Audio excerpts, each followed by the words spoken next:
Here we are. I turned down here at the next block. Thanks, mister. I'll get off there.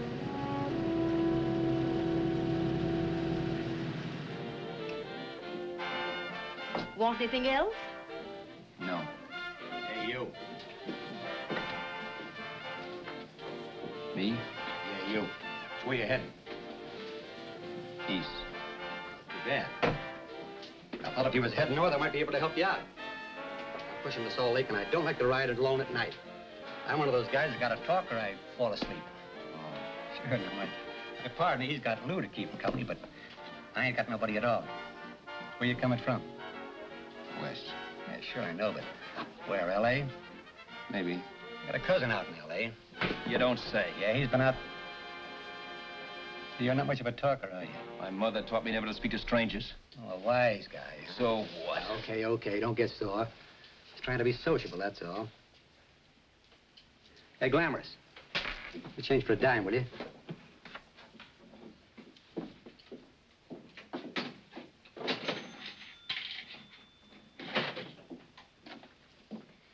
Let's have something quieter this time, Joe. My head's splitting. Is that what's wrong with it? Done with your coffee? No. And don't rush me, will you?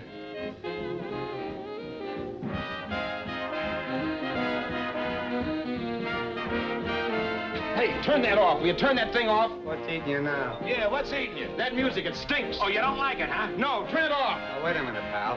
That was my nickel, see? This is a free country. And I play whatever I want to. Okay. Sure, and if you don't like it, you don't have to listen to it. And you can leave here anytime you want to. Okay, I'm sorry I asked. First good piece played tonight and you don't like it. Some people just ain't got any good taste.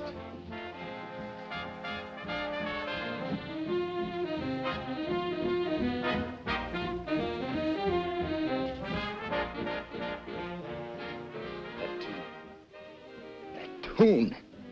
Why was there always that rotten tune? Following me around, beating in my head, never letting up.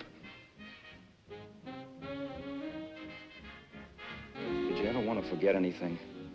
Did you ever want to cut away a piece of your memory or blot it out? You can't, you know. No matter how hard you try. You can change the scenery, but sooner or later you'll get a whiff of perfume or somebody will say a certain phrase or maybe hum something. Then you're licked again. I can't believe that you're in love with me. I used to love that song once. So did the customers back in the old Break at Dawn club in New York. I can't remember a night when I didn't get at least 3 requests for it. Sue, she was always selling it too. Those were the days.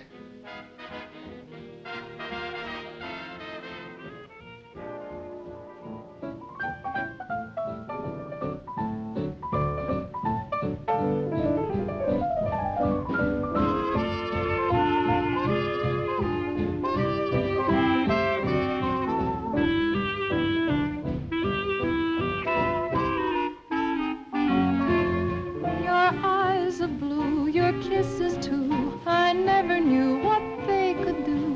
I can't believe that you're in love with me. You're telling everyone you know that I'm on your mind each place you go. They can't believe that you're in love with me. I have always placed you far above me. I just can't imagine that you love me. And after all is said and done, to think that I'm the lucky one, I can't believe that you're in love with me.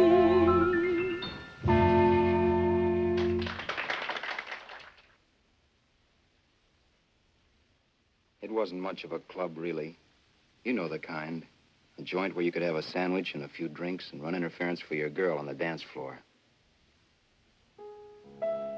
I pounded the piano in there every night from 8 until the place closed up, which usually meant 4 in the morning. A good job as jobs went in those days. Then, too, there was Sue, who made working there a little like working in heaven. But how we felt about each other, well, there was nothing very unusual in that. I was an ordinary healthy guy, and she was an ordinary healthy girl, and when you add those two together, you get an ordinary healthy romance, which is the old story. Sure, but somehow, the most wonderful thing in the world.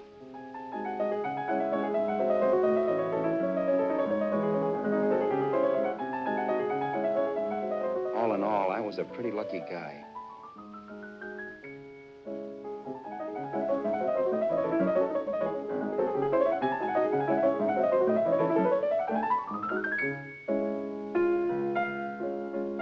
Mr. Paderewski, I presume. It's beautiful. You're going to make Carnegie Hall yet, Al? Yeah, as a janitor. I'll make my debut in the basement. I don't blame you for being bitter, darling, but you mustn't give up hope. Why, someday... Yeah, someday. If I don't get arthritis first. In the meantime, let's blow this trap.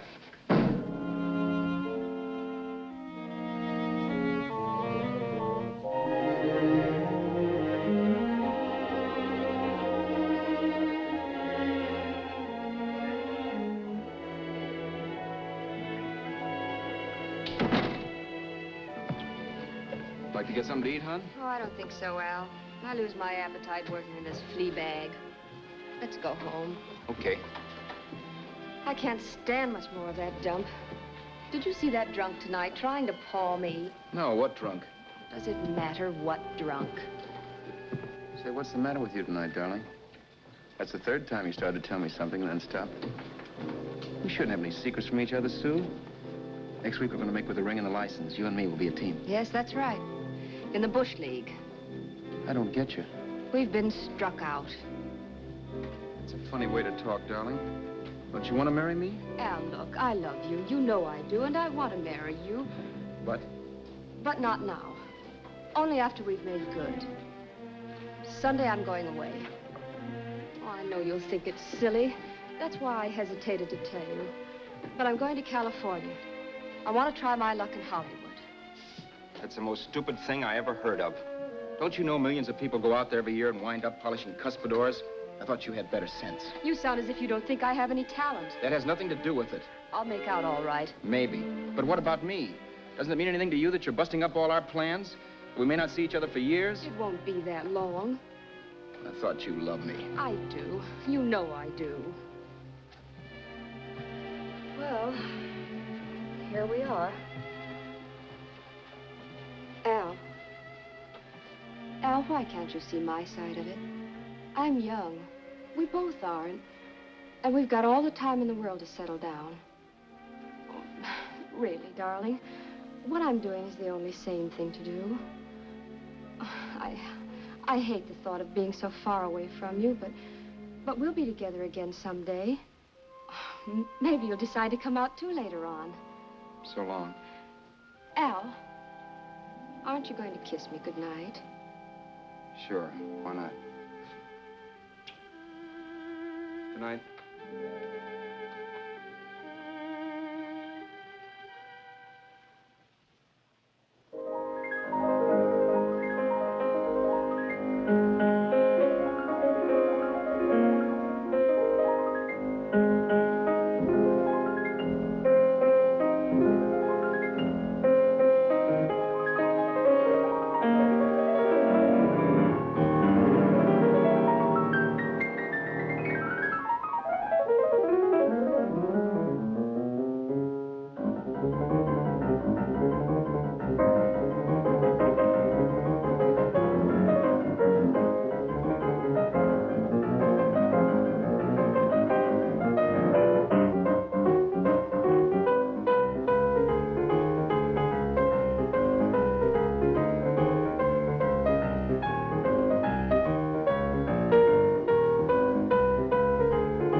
Roberts. You hit the jackpot this time.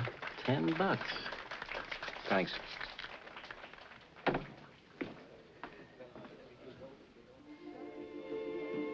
So when this drunk handed me a 10 spot after a request, I couldn't get very excited. What was it, I asked myself? A piece of paper crawling with germs. Couldn't buy anything I wanted. It couldn't... Then I thought of something.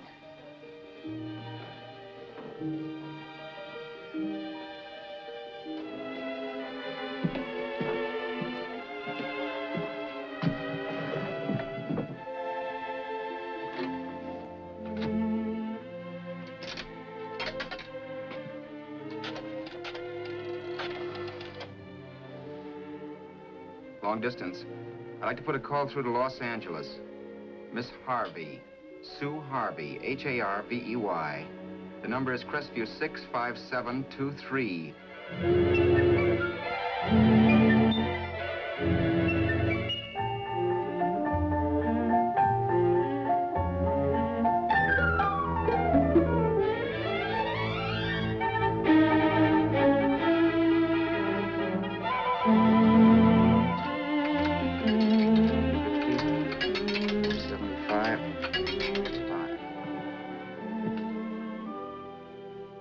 Hello, Sue?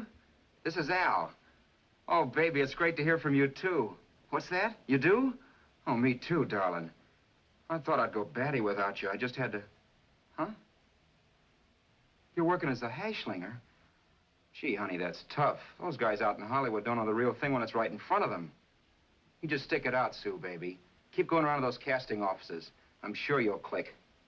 Look, I'll tell you what. You stay put out there, I'll come to you. No, don't try to stop me. Just expect me. Train? Who knows? Train, plane, bus, magic carpet. I'll be there if I have to crawl. If I have to travel by pogo stick. And then, let's get married right away, huh? That's the stuff. That's what I've been wanting to hear you say. Well, goodbye for now. I'll be seeing you soon. Yeah. Bye. The only way I could cross country was to thumb rides. For even after hawking everything, I only had enough money to eat.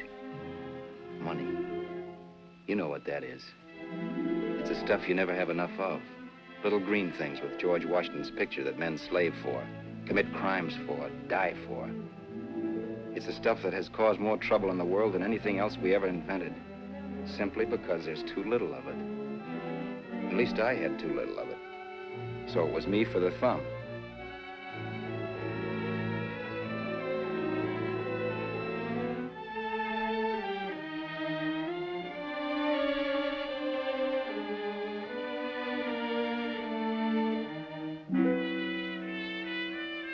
Ever done any hitchhiking?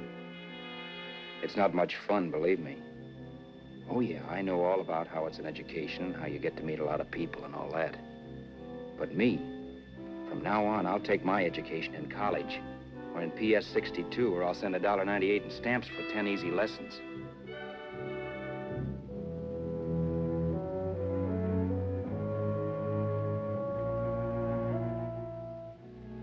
Thumbing rides may save you bus fare, but it's dangerous. You never know what's in store for you when you hear the squeal of brakes. If only I had known what I was getting into that day in Arizona. Here, throw that in the back seat. Okay, let's go. Make sure that door's closed.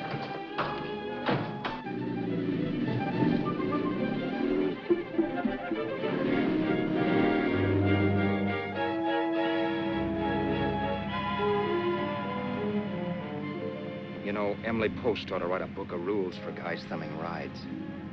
Because as it is now, you never know what's right and what's wrong. We rode along for a little while, neither one of us saying anything. I was glad of that. I never know what to say to strange people driving cars. Then, too, you can never tell if a guy wants to talk. A lot of rides have been cut short because of a big mouth. So I kept my mouth shut until he started opening up. Hand me that little box in the compartment, will you, pal? Hold the wheel, will you?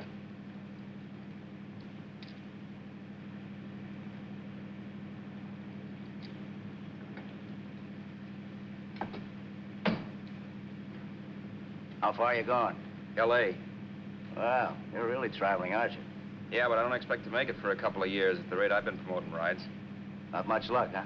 Sure, all bad. Not many people stop for a guy these days. Afraid of a stick-up, maybe. Well, you can't blame them. Where you coming from? New York? Well, New York. You're in luck this time. I'm going all the way. Right through to Los Angeles. You drive a car? Sure. Whenever you're tired, let me know. I'll holler. I guess at least an hour passed before I noticed those deep scratches in his right hand. They were wicked. 3 puffy red lines about 1/4 inch apart. He must have seen me looking at them because he said, Beauties, aren't they? They're gonna be scars someday. What an animal. Whatever it was, it must have been pretty big and vicious to have done that. Right on both counts, New York. I was tussling with the most dangerous animal in the world. A woman. She must have been Tarzan's mate. Looks like you lost the bout. Certainly wasn't a draw. You know, there ought to be a law against dames with claws. Yeah. I tossed her out of the car in her ear. Was I wrong? Give a lift to a tomato, you expect her to be nice, don't you? Yeah. After all, what kind of a dame some rides? Sunday school teachers? Yeah. A little witch. She must have thought she was riding with some fall guy. And me, who's been booking horses around racetracks since I was 20. I've known a million dames like her. 2 million. Yeah. Stopped the car, opened the door. Take it on the Arthur Duffy, sister, I told her. That's the stuff. As I was done, huh? But if you want to see a real scar, brother, get a load of this. What? I got that one, Dura.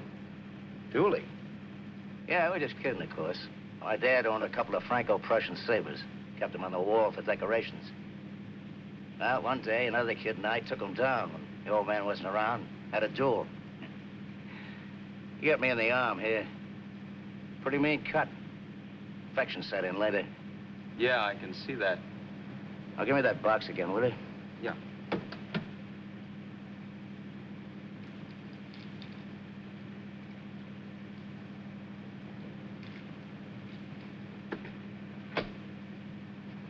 Pain made me lose my head, I guess. Began slashing. Before I knew it, I'd put the other kid's eye out. That was tough. Well, it was just an accident, of course. But you know how kids are. I got scared and decided I was going to run away from home. Old man almost caught me when I was packing my duds. The bloody rag I had wrapped around my wrist hadn't caught his attention. Just seen the bundle for sure. But I beat it when he was phoning for a doctor. That was 15, 16 years ago. I haven't been home since. Pull in there for a bite or something, huh? a bite or something. Brother, was I hungry. I hadn't had anything in my stomach for hours. Yet even with that gnawing in the pit of my belly, I didn't want to be in too big a rush to put on the feed bag. First, I had to make sure this guy knew the score. If I got him down on me, it was goodbye ticket to Hollywood. I'll wait out here for you, mister. If it's the money, don't worry about paying for it. This time it's on me. Well, that's white of you, Mr. Haskell, think nothing of it. You make your first million, maybe you can do the same for me. Come on, New York. I gotta make the West Coast by Wednesday. There's a horse running at Santa Anita named Pirate Bicycle. Means zero to me if I'm on him. We'll make it all right. He did most of the talking during the half hour we were in the place. I ate. He rambled on about his old man, whom he hadn't heard from since he ran away as a kid. And how he happened to become a bookie. And then all about how he got rooked in Miami. One race, 38 grand. They cleaned out my book. How do you like that? That was tough luck. Yeah, and I'm supposed to be the smart guy. Well, you just wait. I'm going back to Florida next season with all kinds of jack. And you watch those stinkers run for cover. Want anything else? No, thanks. I've had plenty.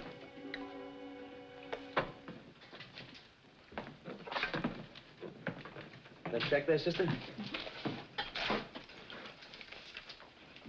Oh, just a minute. Your change, sir.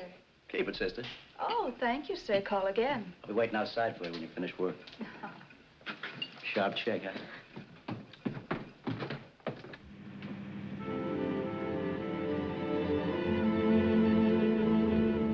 I drove all that night while Haskell slept like a log. After a while, I began to get sleepy myself. I was happy, though. Soon I'd be with Sue again. The long trip was practically over, and there'd be no more hoofing it down the concrete. I began to think of the future, which couldn't have been brighter if I'd embroidered it with neon lights. It was nice to think of Sue shooting to the top. It's amazing what a full belly can do to your imagination. Your eyes are blue, your kisses too. I never knew what they could do. I can't believe that you're in love with me. You're telling everyone you know I'm on your mind each place you go. I can't believe that you're in love with me.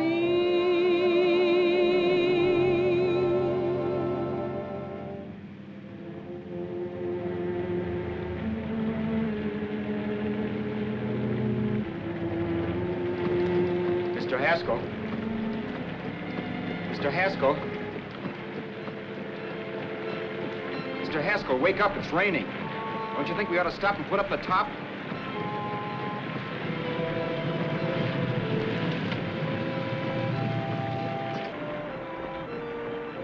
Mr. Haskell, I'm going to put up the top.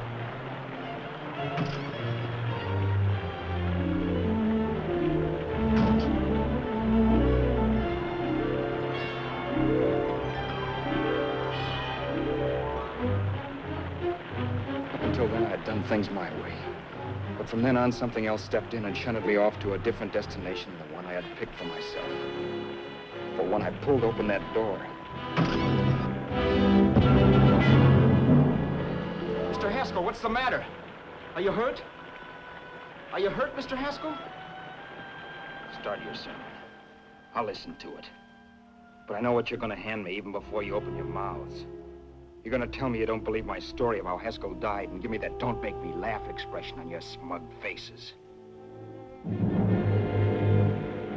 I saw at once he was dead, and I was in for it. Who would believe he fell out of the car? Why, if Haskell came too, which of course he couldn't, even he would swear I conked him over the head for his dough. Yes, I was in for it. Instinct told me to run, but then I realized it was hopeless. There were lots of people back down the road who could identify me. That gas station guy and the waitress. I would be in a worse spot then, trying to explain why I beat it. The next possibility was to sit tight and tell the truth when the cops came. But that would be crazy. They'd laugh at the truth. And I'd have my head in a noose. So what else was there to do but hide the body and get away in the car? I couldn't leave the car there with him in the gully. That would be like erecting a tombstone.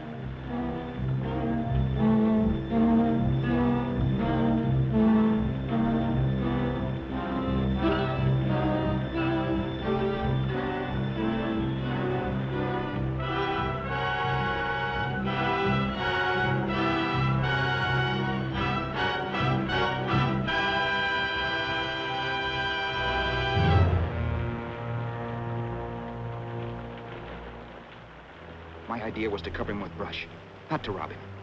But then I remembered that even if I only drove the car for 100 miles or so, I would need money for gas. Besides, it was stupid of me to leave all that money on a dead man. Not only that, I'd have to take his driver's license in case I was stopped for something. I didn't like to think about it, but by that time I'd done just what the police would say I did, even if I didn't. My clothes. The owner of such an expensive car would never be wearing them. Some cop might pull me in on suspicion.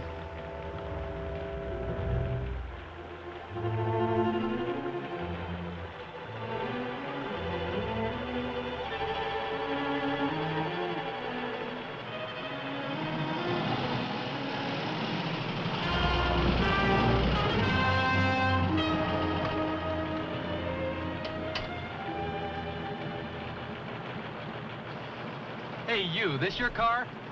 Don't you know better than to leave a car with the wheels halfway in the middle of the road? That's the way accidents happen.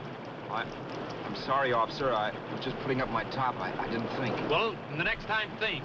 I'll let you go now, but watch your step in the future.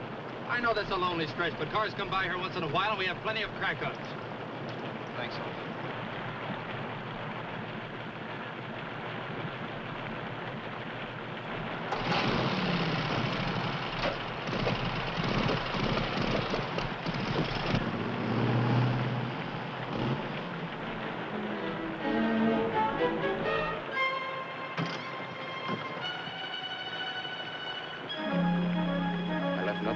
To give me away as Roberts. If they found a dead man in the gully now, it would be me.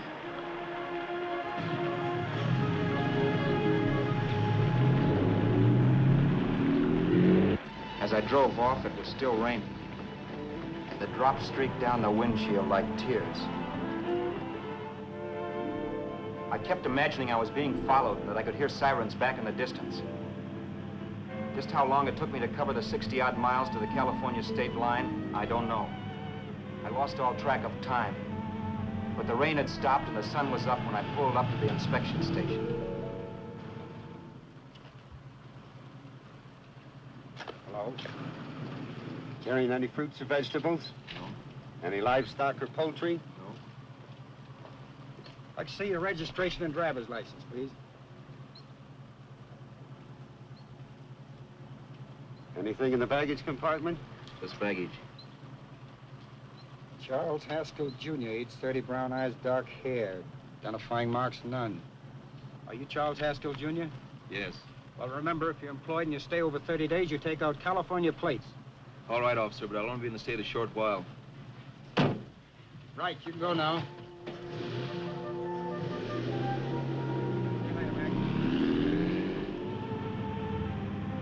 I couldn't drive any farther without some sleep. Cops or no cops. I knew I had to hit the hay and hit it hard. I was dead tired.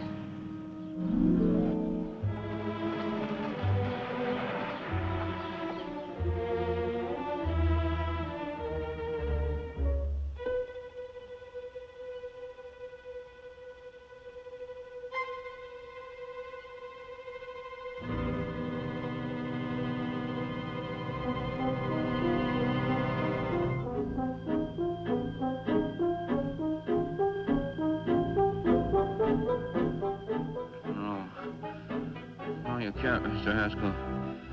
No.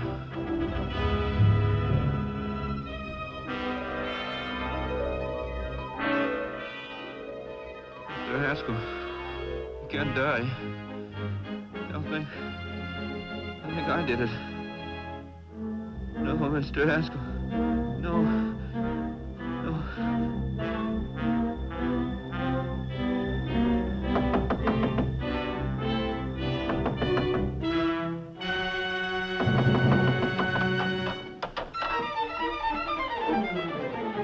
Who's there? It's the maid. Can I come in and clean? Later. In a half hour. All right, sir.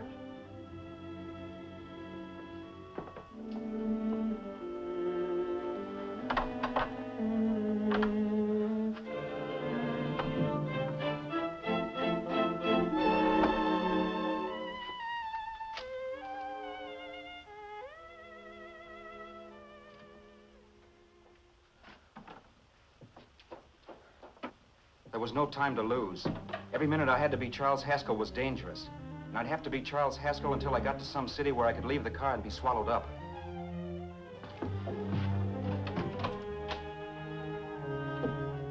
That meant driving the car as far as San Bernardino, maybe even to Los Angeles. In a little town, I might be noticed, but in a city, I should be safe enough. Then, after I ditched the car, I could go on to sue. But those 5 minutes at the state line made me realize it might be a good idea to find out a little bit about Mr. Haskell. Then, if anybody asked me questions, I could give the right answers. The first thing I found out was that I had $768. This was a lot of jack, but believe me, it was the kind of money I'd rather not have.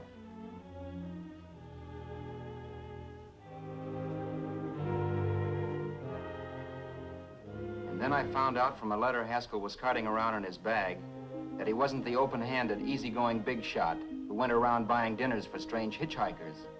Before I got done reading it, I saw him more as a chiseler. It was written to his old man in California, the one he hadn't seen in so many years. In it, Haskell posed as a salesman of hymnals, of all things. It was easy to see where Haskell expected to raise a new stake for his book in Miami by rooking his old man. That was about all I found out from his effects, and it was enough. I told myself, maybe old man Haskell was lucky his son kicked off. He would never know it, but it saved him from taking a flyer in Sacred Literature Preferred.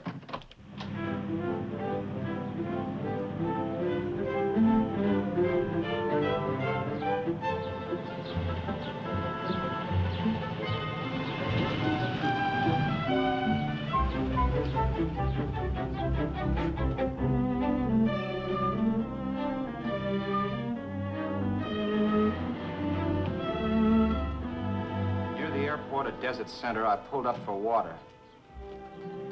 There was a woman. Hey, you! Come on if you want to ride.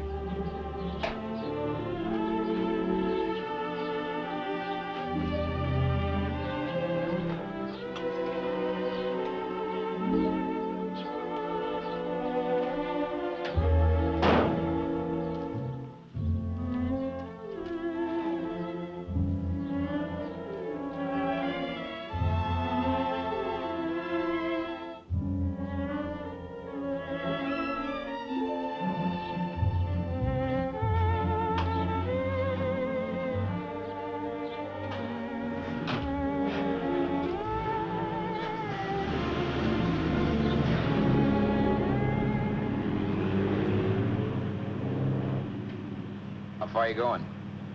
How far are you going? That took me by surprise, and I turned my head to look her over. She was facing straight ahead, so I couldn't see her eyes. But she was young, not more than 24. Man, she looked as if she'd just been thrown off the crummiest freight train in the world. Yet, in spite of this, I got the impression of beauty. Not the beauty of a movie actress, mind you, or the beauty you dream about when you're with your wife, but a natural beauty. A beauty that's almost homely because it's so real. Then suddenly she turned to face me. How far did you say you were going? Los Angeles? L.A.? L.A.'s good enough for me, mister. That's what I was afraid of. What'd you say? Oh, nothing, just thinking out loud. People get in trouble for doing that. What's your name? You can call me Vera if you like. You live in Los Angeles? No. Where are you coming from? Oh, back there. Needles? No. Oh, sure, Phoenix. You look just like a Phoenix girl. Are the girls in Phoenix that bad? The girl must have been pretty tired, because she fell asleep not 20 minutes after she stepped into the car. She lay sprawled out with her head resting against the far door, like Haskell. I didn't like that part of it much, but I didn't wake her up.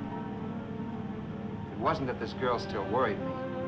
I'd gotten over that funny feeling I had when she looked at me, which I put down as just my jangled nerves.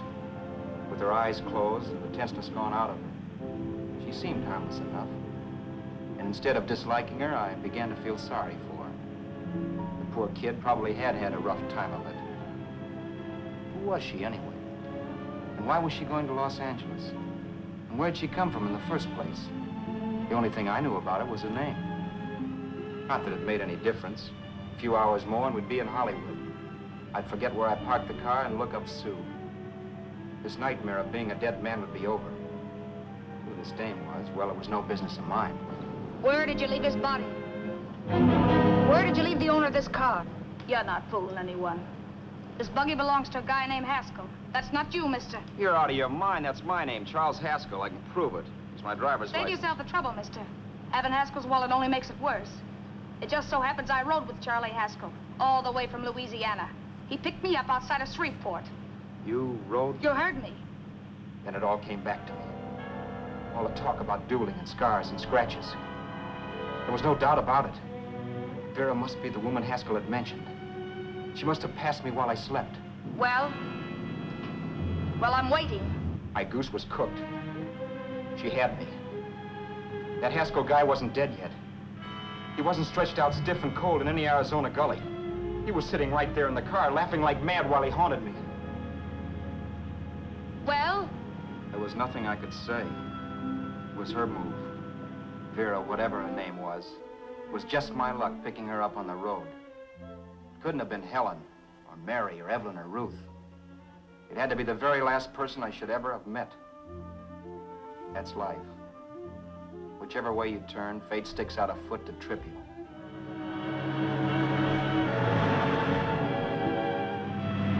I told her everything, but she didn't believe my story.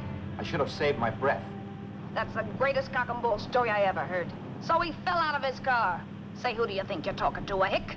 Listen, mister, I've been around, and I know a wrong guy when I see one. What'd you do, kiss him with a wrench? Now, wait a minute. What I told you was true. You see, that's why I had to do it. You think I killed him. Well, the cops would have thought so, too. Yeah, well, maybe they still think so. What makes you so sure I'll shut up about this? Vera, I'm innocent. Give me a break, will you? It won't do me any good having you pinched. The cops are no friends of mine. Now, if there was a reward, but there isn't. Thanks. Don't thank me yet. I'm not through with you by a long shot. Let's see that roll.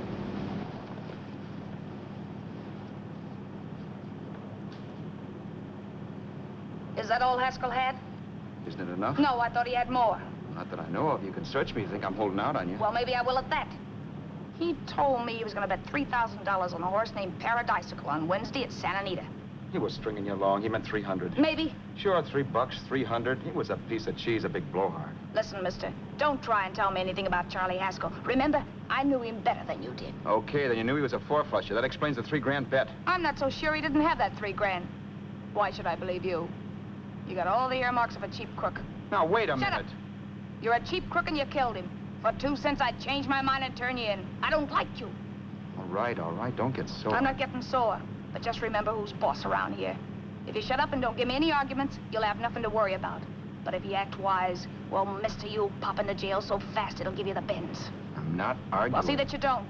You know, as crooked as you look, I'd hate to see a fella as young as you wind up sniffing that perfume that Arizona hands out free to murderers. I'm not a murderer. Of course you're not. Haskell knocked his own head off. He fell, that's how it happened, just like I told you. Sure, and then he made you a present of his belongings. I explained why I had to do that. Doesn't make a difference one way or another. I'm not a mourner. I liked Haskell even less than I like you. Yeah, I saw what you did to him. What do you mean? Well, scratches on his wrist. Sure, I scratched him. I'll say you did. So your idea was to drive the car a little way, maybe into San Bernardino, and then leave it. You weren't gonna sell it? Sell it? You think I'm crazy? Somebody else's car? See, all I want to do is leave it somewhere and forget I ever saw it. Not only don't you have any scruples, you don't have any brains. I don't get you. Maybe it's a good thing you met me. You'd have got yourself caught, sure. Why, you dope. Don't you know a deserted automobile always rates an investigation? Huh? Look, the cops find a car. Then they get curious. They wonder where the owner is. So, all right, they don't trace Haskell. They trace you. I never thought of that. The only safe way to get rid of the car is to sell it to a dealer. Get it registered under a new name. Say, stop at the next store. I want to get a bottle and do some shopping before we hit L.A. Okay. As soon as we find a place, I'll drop you off and pick you up later. Nothing doing. You're coming in, too. From now on, you and I are like the Siamese twins. Have it your way, but I don't get the point. The point is, I don't want you to get lost. I'm not going to beat it if that's what you're afraid of. I'll say you're not. Well, I'm going to see that you sell this car so you don't get caught. Thanks. Of course, your interest wouldn't be financial, would it? You wouldn't want a small percentage of the profits. Well, now that you insist, how can I refuse? 100% will do. Fine. I'm relieved. I thought for a moment you were going to take it all. I don't want to be a hog. A few hours later, we were in Hollywood. I was recognizing places Sue had written about. It struck me that far from being at the end of the trip, there was a greater distance between Sue and me than when I started out. Vera wasn't kidding with that Siamese twins crack. She rented a little apartment as Mrs. Charles Haskell. When I objected to this, she explained that it was on account of the car. A dealer might think something was funny if he called and found we were using different names.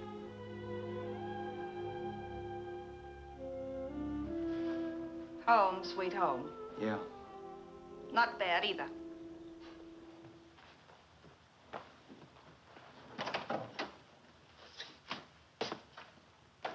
case there's any doubt in your mind, I'll take the bedroom. Yeah. Sure is stuffy in here.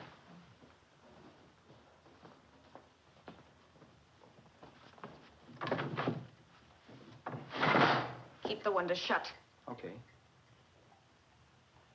The old crow downstairs said there's a folding bed behind this door.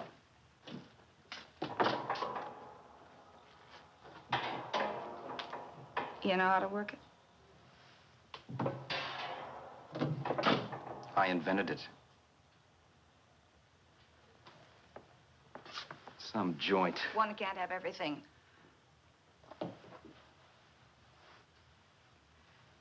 I'm first in the bathtub.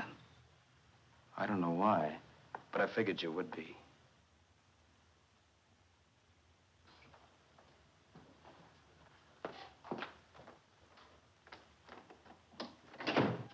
Boy, oh boy. Sure feels good to be clean again. I must be 10 pounds lighter. You must be. Well, hitching rides isn't exactly the way you keep your schoolgirl complexion. I wish that guy with the sax would give up. Gets on my nerves. Forget it. Have a drink. Aren't you afraid I might take you up on it? If I didn't want to give you a drink, I wouldn't have offered it. Why be a sorehead, Roberts? You got yourself into this thing. You should be grateful I'm not turning you in. Why, if I wasn't regular, you'd be in the pen this minute, being photographed, fingerprinted, and being pushed around by the cops. So cheer up. Get rid of that long puss. Or is your conscience bothering you?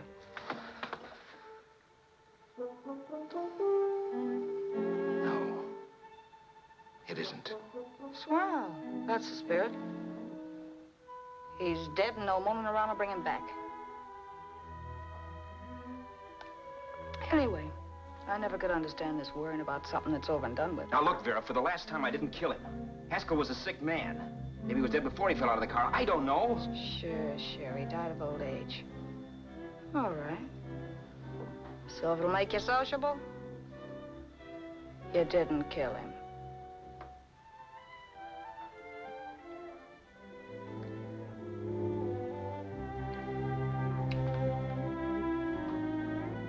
Thanks.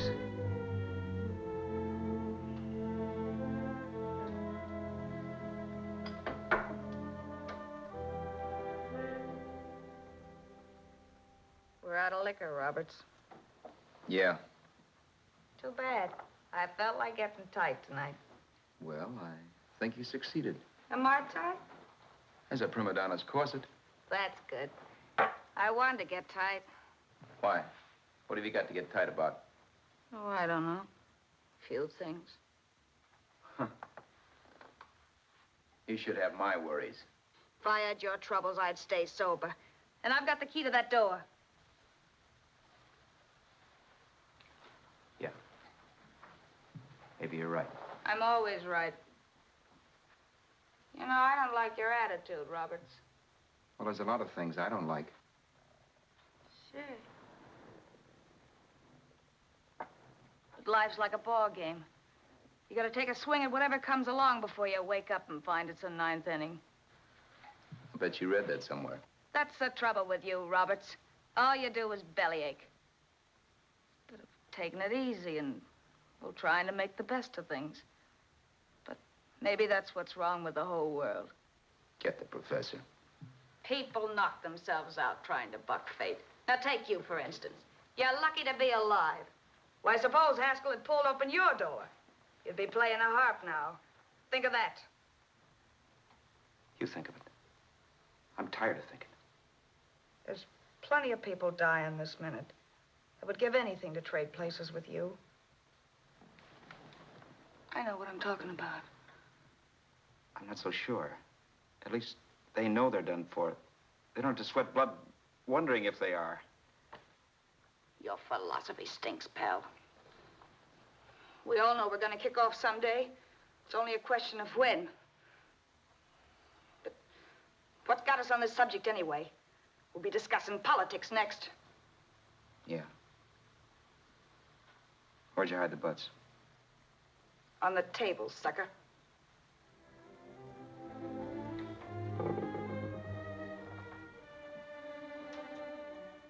We bored each other with conversation for a couple of hours longer.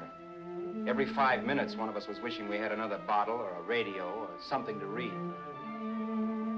Then finally, we ran out of chatter. I know it's only 11 o'clock, but I want to get up early and make the rounds of the used car lots. No hurry about that. We got all the time in the world. Maybe you have, but if you think I want to stay cooped up in this place any longer than I have to, you're batty. It's not a bad place. We pay plenty for diggings like this in New York. I wouldn't like it if it was the Ritz.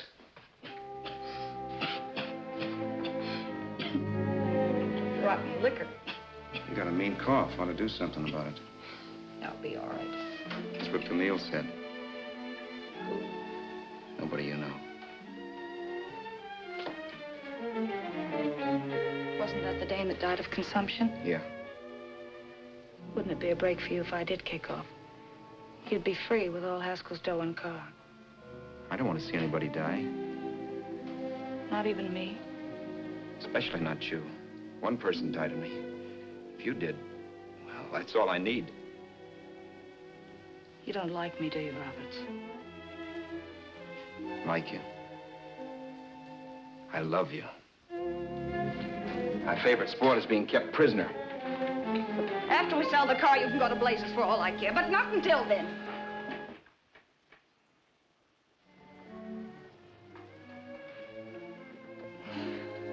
I'm going to bed.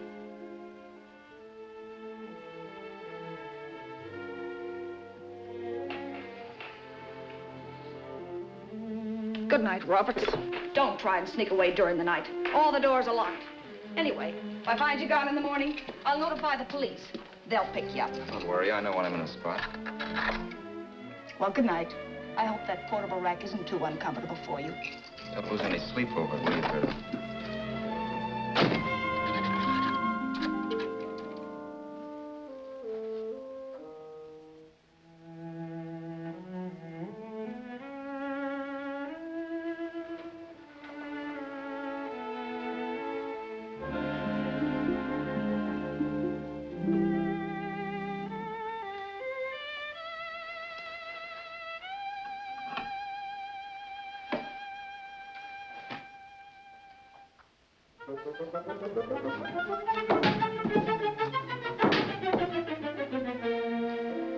Crisview. 6, 5, 7, 2, 3. Hello? Hello? Hello? Hello?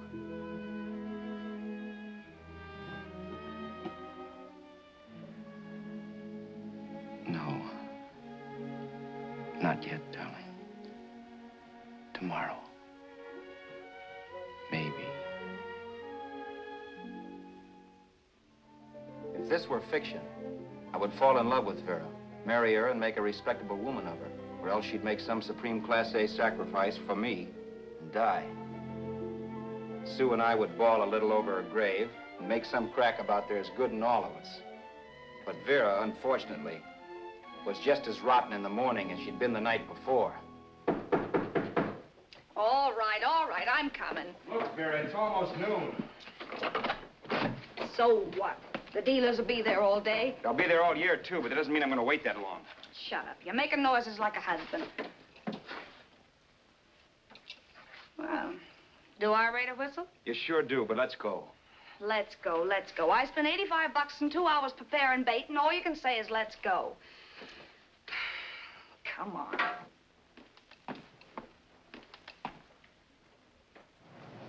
We passed a few used car lots last night down this way. What do you think we can get for this heap? I don't know. Plenty. You just let me handle everything. Think we can get $2,000? I don't know, but don't worry. I'll squeeze as much out of this guy as I can. If I let it go cheap without a fight, he might think we've stolen the car. And listen, don't make any slips and call me Roberts. That'll cook us. I don't need you to tell me that. You better just sit by and keep your mouth closed. Remember, we're both in the soup if anything happens. Forget it and drive. You're my wife, Vera Haskell. Look, After the deal's closed, let's go back to that place on Hollywood Boulevard where I saw the fur jacket. I want to buy it. After the deal's closed, I'm saying goodbye to you. That's right, I forgot. I guess I'm getting kind of used to you. Well, that's a habit you could start breaking. Let's try this place in the middle of the block.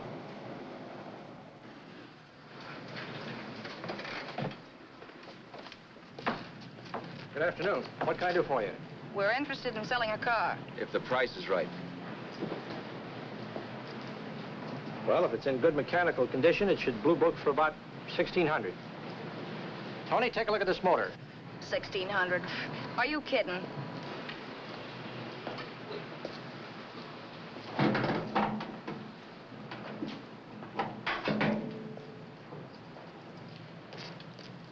Well, maybe $1,850.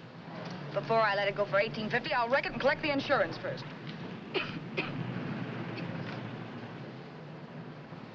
Lady, this motor's seen a lot of driving.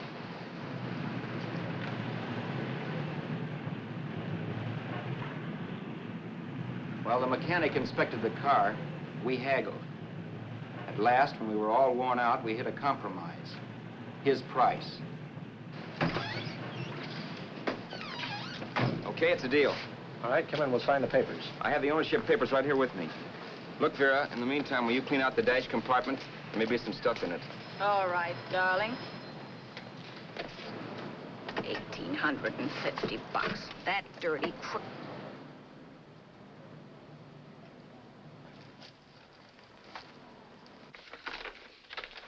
In New York, huh? Yeah. But you bought the car in Miami? Yeah. Well, now let's see about the insurance. We can either have it transferred or canceled. What kind of insurance do you have, Mr. Haskell? Well, aren't all the papers there? I don't see any. Surely you know what type of insurance you carry in the car. The name of the company?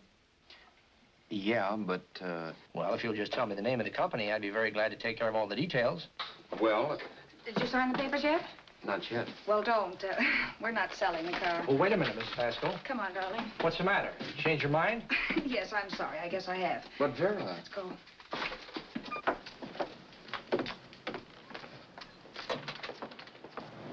You got me out of a tight spot, Vera. But I still don't understand all this. You will in a minute. I almost threw away a gold mine. 1850 isn't to be sneezed at. The car doesn't book for as much as I thought. We're not selling the car. You want to keep it. Now, wait a minute, Vera. You said yourself I wouldn't be safe until the car was in someone else's name. I'd like to be free of this mess when I go. That's just it, Roberts. You're not going. There's a drive-in at the next corner. Pull in there and we'll get a bite to eat. And I'll explain. What is this, another one of your brilliant ideas?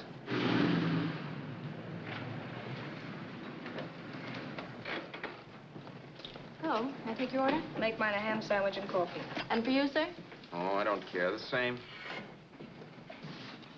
Thank you.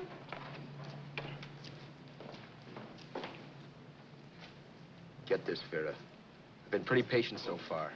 I've done everything you asked me to do, but no more. Shut up. You've taken Haskell's money, and you can have the dough we get from selling the car, but you're not going to keep me a prisoner. It's a good thing I bought the paper. Take a look at that. Vera, I'm in no mood. Read that.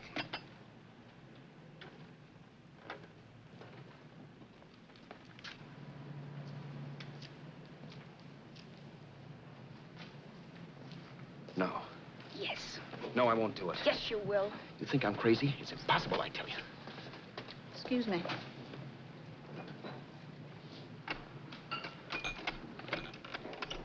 Blow the horn when you're through. No one could possibly get away with an act like that. It'd be wise to me in a minute. Don't be yellow. You look enough like him. The same coloring and the same build. See how his clothes fit you? No kidding, you almost had me fooled for a while. Oh, grow up, Vera. Don't you think a father knows his own son? And there must be other relatives. The father won't have to know you. We'll wait till he gives up the ghost. He's an old geezer and he won't pull through. And as far as other relatives are concerned, they haven't seen you in 15 or 20 years. Eat. I'm not hungry. And I won't do it. It's not as tough as it sounds. Remember, you've got all kinds of identification. His car, letters, license. I could never get away with it. It's the stupidest thing I've ever heard. The old boy has scads of dough. Look in the paper there. Personal fortune assessed at over 15 million. He'll leave plenty, I tell you. Maybe he cut off his son. How do we know? It's out, Vera. I won't have anything to do with it. I think you will. Look, Vera, I'll do anything within reason, but not that. So forget it. Find yourself another stooge. You sap. You'll be fixed for the rest of your life as Charlie Haskell. You can take your inheritance and go away. No more worrying about the rent, no sweating, scheming, wondering where your next meal's coming from. Think about that, Roberts. Vera, please, you're talking too loud.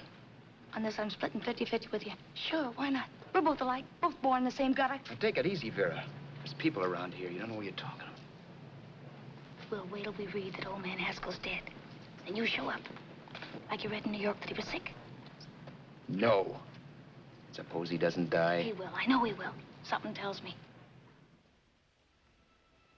But as much as I insisted I would have no part of her scheme, Vera was taking it for granted I would. Neither of us had our mind on the cards as we played that night. I knew we were just trying to kill time between newspaper editions.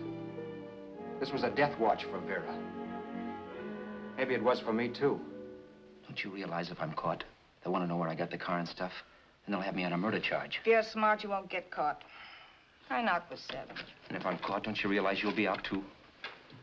18 points. That gives me 30. How will I be out?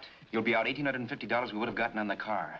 Really, Vera, you'd be an awful chump if you threw away all that dough on a dizzy long shot. Let me sell the bus tomorrow. With the money it'll bring and what you've already got, a clever kid like you can run it up in no time. Then we'd both be in the clear. I'll be in the clear anyway. Maybe. Maybe. But if I got caught, I'd get good and sort you, you know. You mean you'd squeal? Well, no, not squeal exactly. Never mind what you meant. Even if you did tell the cops I was in on it with you, what could they do to me? They might give me the same medicine they gave you. Yeah. A rope. But I'm on my way anyhow. All they'll be doing will be rushing it. All right. But think of the $1,850 you'd lose. You'd kick yourself along the block if you ever let it get away from you. I'll take the chance. Want another drink? You're being a goon. That's the way people wind up behind the 8 ball. Once they get a few dollars, they become greedy and want more. My. Caesar. Who? You know that Roman general? He got his for being greedy. He wasn't satisfied, so the final wind-up was he took the count. A couple of days ago, you didn't have a dime. Why, you were so broke you couldn't pay cash for a postage stamp. Now you've got almost $700 with $1,850 in the offing. Take my advice. Don't try for more. I'm tired of this game. Let's have some blackjack. Play solitaire. Okay, I will if that's the way you feel about it. That's the way I feel about it. Getting sore and throwing things won't help much, Roberts. I'm really doing you a favor. I help you out of a jam by keeping my mouth shut. I show you how to make some soft money. And what thanks do I get? Thanks. Sure. Or would you rather call the cops and told him you killed the man and stole his money? I didn't kill anybody. Yes, you did. No, I didn't. You know I didn't. All right, then. Suppose I call the cops. If you're innocent, what do you got to be scared of? Okay. Call them, you mutt. Go ahead and call them. See if I care. At least they'll give me a square deal. You want me to call them? You heard me. But I'm warning you. If I'm pinched, I'll swear you were in on it. I'll say that you helped me. If I fry, I'll get even with you. You wouldn't dare. You didn't. Yeah? Then try it and see. Call them. Yeah. Okay, I will.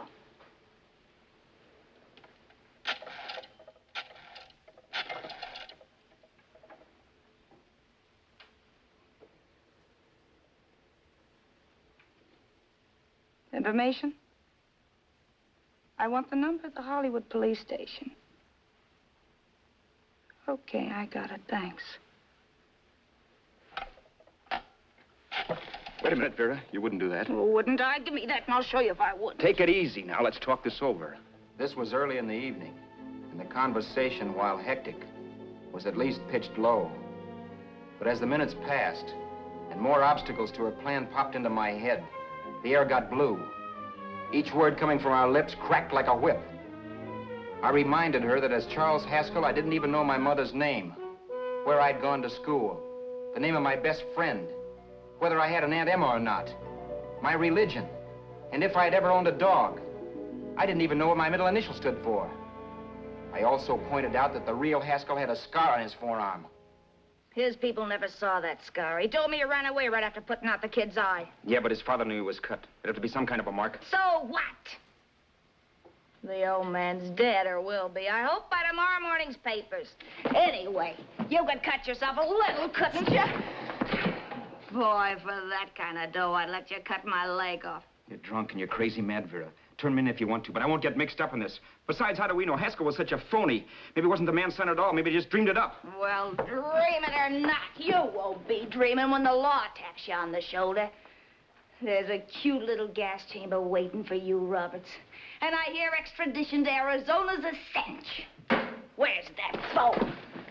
Vera! Leave me alone, Vera! Here. I want a phone call, police.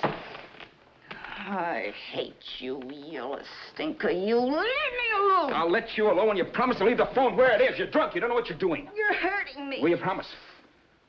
All right.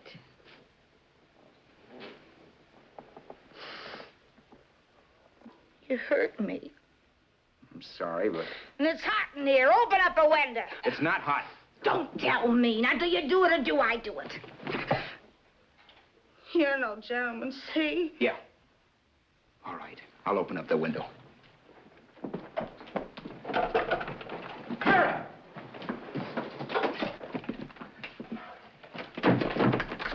Vera, open the door. Please open the door. Vera, open the door. Don't use the phone. Listen to me. I don't like you, Roberts. You're no gentleman, see? You hurt my hand, and I'm going to get even with you. If you don't open the door, I'm going to kick it down, Vera. Vera, don't call the cops. Listen to me. I'll do anything you say. Vera, let me in. I'll break the phone.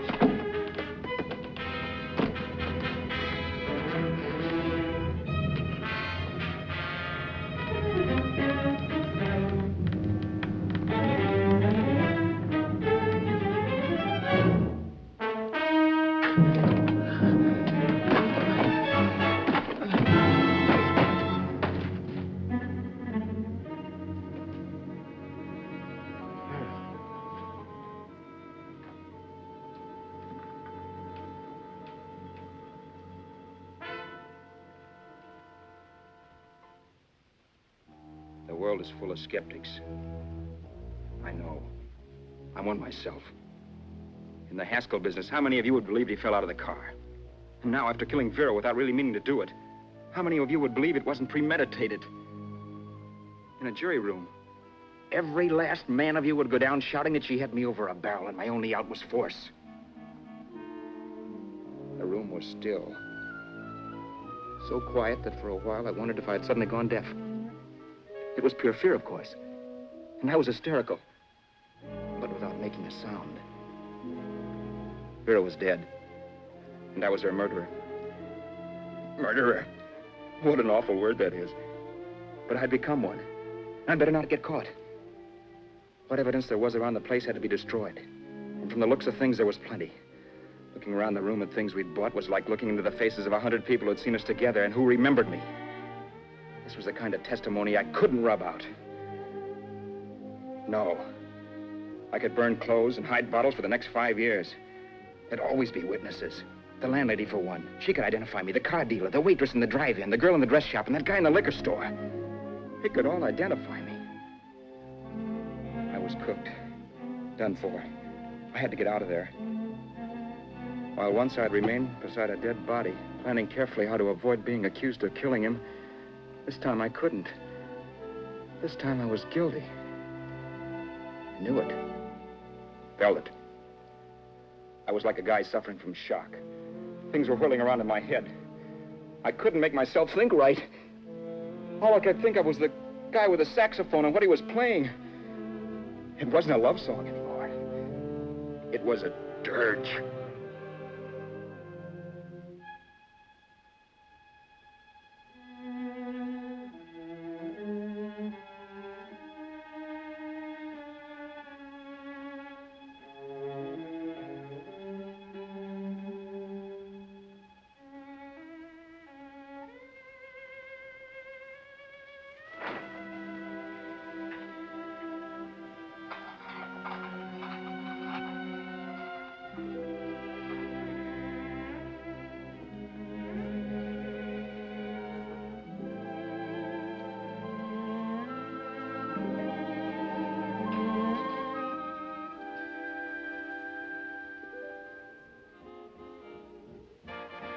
My problems weren't solved. I had to stay away from New York for all time. Because Al Roberts was listed as dead and had to stay dead. And I could never go back to Hollywood. Someone might recognize me as Haskell. Then, too, there was Sue.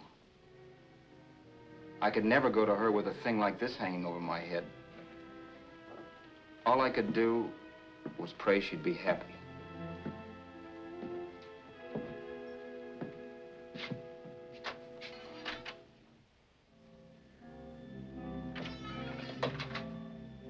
I was in Bakersfield before I read that Vera's body was discovered. That the police were looking for Haskell in connection with his wife's murder. Isn't that a laugh? Haskell got me into this mess, and Haskell was getting me out of it. The police were searching for a dead man. I keep trying to forget what happened, and wonder what my life might have been if that car of Haskell's hadn't stopped. But one thing I don't have to wonder about. I know. Someday a car will stop to pick me up that I never thumbed.